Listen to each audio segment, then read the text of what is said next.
Higayon na usab sa mga local government unit kon LGU sa ikapat nga distrito sa lalawigan sa Sugbo nga mobida sa ilang mga klase-klaseng produkto sa Cebu exhibit nga gipasugdahan sa Cebu Provincial Government.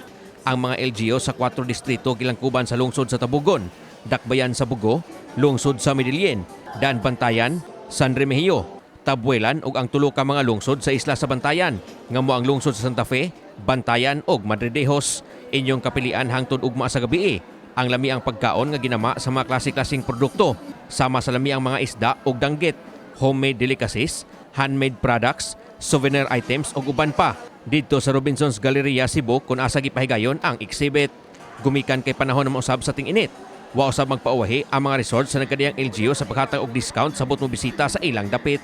Maton sa tourism staff sa lungsod sa Bantayan nga si Shalit Humawas, daghang tawo na ang mibisita og namalit sa ilang mga produkto karon. Itandi niya itong milabayng 2 ka tuig nga napay daghang restriction sa COVID-19. Sa unang adlaw pa lang gani sa exhibit kagahapon, miabot na sa dulan 250,000 pesos ang ilang nahalin.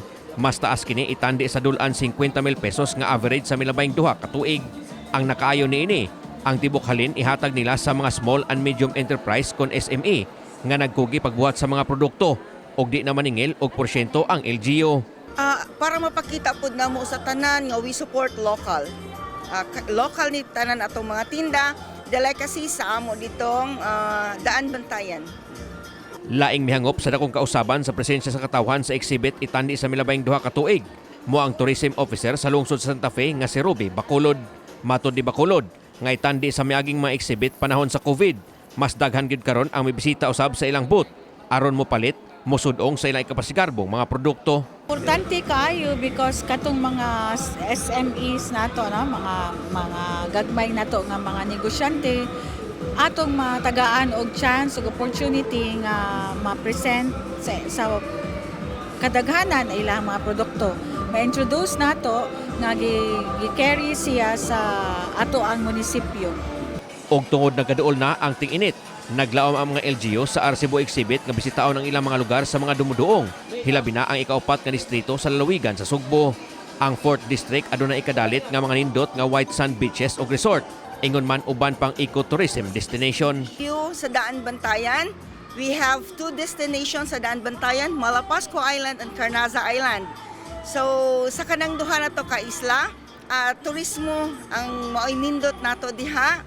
And also with the products of Daan Bantayan nga kamupod makatilaw. Support our locals.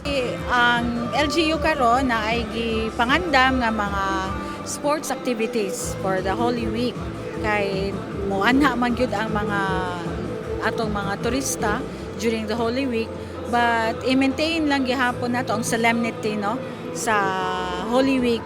That's why naata sa sports na lang nagkuan. Kay atong girespetaran ang simbahan Katoliko anang ato ang pag-observe sa Holy Week. Sunod nga mobida sa Cebu exhibit mo nasab ang mga LGU sa ikatulong distrito sa lalawigan sa Sugbo. Kini si Greggy Magdaro alang sa My TV Cebu.